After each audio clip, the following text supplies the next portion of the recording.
अस्सलाम वालेकुम दोस्तों, तुसी देख रहे हो अपना पंजाब टीवी ते मैं जरा मेज़बान अफजाल अहमद। सब तो पहले अपने चैनल को करो सबसक्राइब ते नाल ही लगी हुई घंटी नूं दबाओ क्योंकि सारी लेटेस्ट और बेहतरीन वीडियो साढ़े दोस्तों तक पहुंचे सब तो पहले।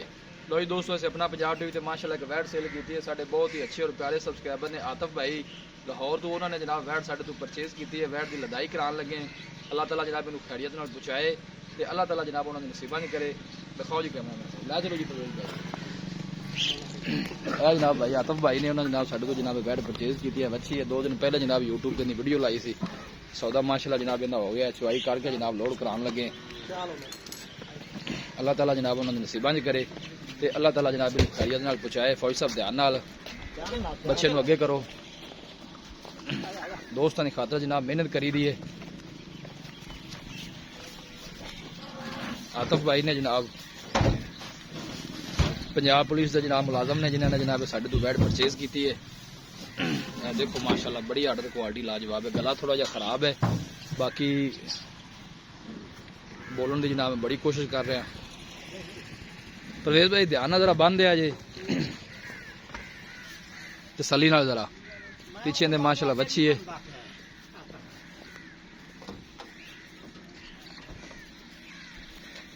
ए जी ड्राइवर साहब ने ध्यान नाल चाचा जी जैम्बा शैम्बा तो बचा के जरा ख्याल नाल लैके जाना है। ठंड ठुंड हैगी है। गड्डी का नंबर है 2408।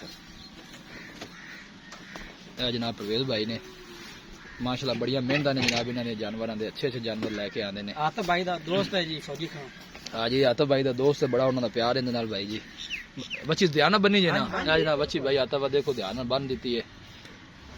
किसी भी साढ़े वीर भाई ने कोई जानवर परचेज करना हो साडा राबता नंबर है 0301 45 52 144। इस नंबर है जनाब साड़ी व्हाट्सएप बनी है। दूसरी गड्डी जनाब आई खड़ी है, जानवर एक और सेल किया भी जनाब लोड करान लगे माशाल्लाह।